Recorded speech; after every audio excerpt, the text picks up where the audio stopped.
Assalamualaikum warahmatullahi wabarakatuh. Perkenalkan, saya Asmi dari kelas 10 IPS 1. Di sini saya akan menjelaskan sedikit apa itu integrasi mengenai integrasi nasional. Integrasi nasional berasal dari kata integration yang berarti pemburuan hingga menjadi kesatuan yang utuh dan bulat.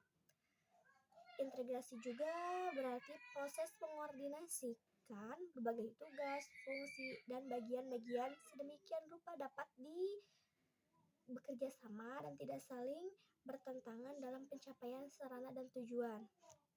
Adapun istilah nasional yaitu mempunyai arti sebagai kebangsaan yang meliputi satu bangsa.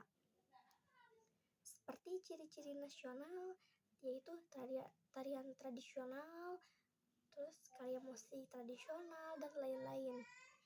Menurut ICCE, integrasi nasional dapat diartikan sebagai penyatuan bagian-bagian yang berbeda dari satu masyarakat menjadi satu kesatuan yang utuh, atau memadu-padukan masyarakat kecil yang banyak jumlahnya menjadi suatu bangsa.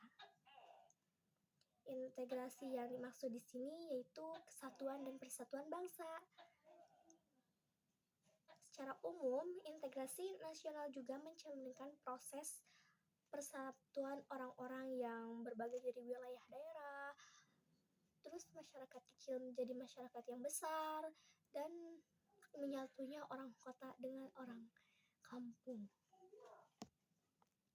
Adapun menurut sumber yaitu menurut Paul B. Horton, integrasi yaitu proses pengembangan masyarakat yang mana segenap kelompok ras dan etnik mampu berperan secara bersama-sama dalam kehidupan budaya dan ekonomi. Oleh karena itu, integrasi dalam kehidupan masyarakat harus tetap dijaga kelangsungannya. Integrasi nasional juga identik dengan integrasi bangsa yang berarti proses penyatuan dan perubahan suatu bangsa, baik itu bangsa secara dalam negeri maupun luar negeri. Adapun di sini syarat integrasi yaitu ada 3 macam poin syarat integrasi, yaitu yang pertama, anggota masyarakat merasa bahwa mereka berhasil dalam mengisi kebutuhan-kebutuhan antara yang satu dengan yang lainnya. Yang kedua, terciptanya kesepakatan bersama mengenai norma-norma dan nilai-nilai yang sosial yang dilestarikan menjadi suatu kesatuan yang pedoman, yaitu satu pedoman. Yang ketiga, norma-norma dan nilai-nilai dijadikan aturan yang baku dalam melangsungkan proses integrasi sosial. Adapun yaitu konsep integrasi nasional.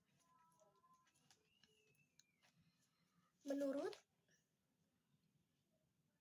ada pun tugas konstitusional dalam konsep integrasi nasional secara vertikal, yaitu antara lain meliputi melindungi segenap bangsa Indonesia dan seluruh bangsa Indonesia, memajukan kesejahteraan umum, mencerdaskan kehidupan bangsa, dan ikut melestarikan ketertiban dunia berdasarkan kemerdekaan, perdamaian abadi, dan keadilan sosial. Adapun di sini faktor pembentuk integrasi nasional. Integrasi nasional yang kuat akan terbentuk dan berkembang atas kesepakatan nasional tentang batasan-batasan suatu politik dan sistem politik yang berlaku bagi kehidupan masyarakat.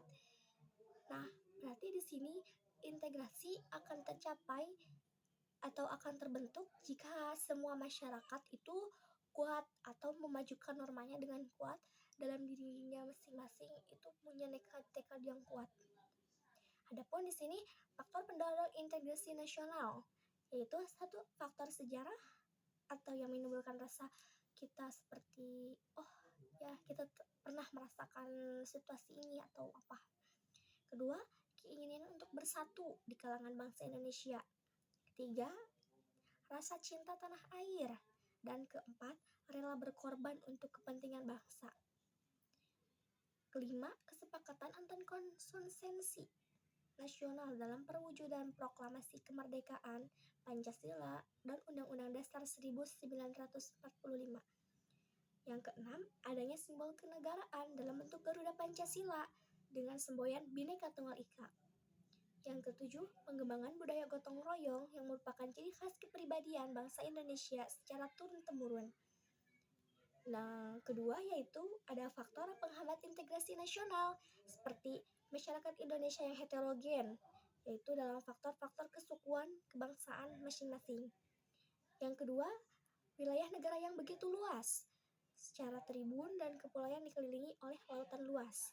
Yang ketiga, besarnya kemungkinan ancaman seperti hambatan, gangguan, dan lain-lain. Yang keempat, besarnya ketimpangan dan ketidakmerataan pembangunan dan hasil-hasil pembangunan menimbulkan sarana dan prasarana. Adapun paham etnosentrisme atau disebut juga etnosentrisme di antara beberapa suku yang menonjolkan kelebihan-kelebihan budayanya masing-masing atau budaya yang dianggap rendah seperti membedakan suatu suku dengan suku yang lain atau merendahkan suatu suku dengan suku yang lain.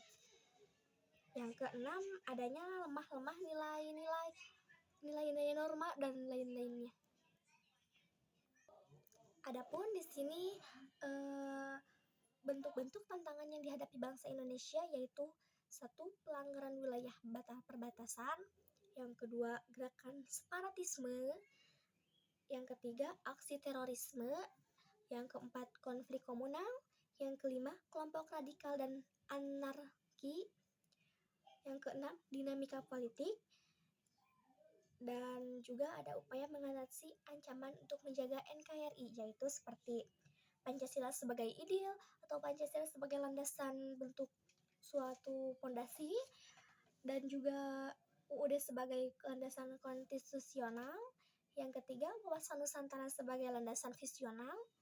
Yang keempat, pertahanan nasional sebagai landasan konsepsional. Dan yang kelima yaitu peraturan perundang-undangan sebagai landasan operasional. Sekian dari saya. Mohon maaf apabila ada kesalahan kata atau tutur pengataan yang salah. Mohon dimaklumi dan mohon pengertiannya. Baik, terima kasih. Sekian dari saya. Wassalamualaikum warahmatullahi wabarakatuh.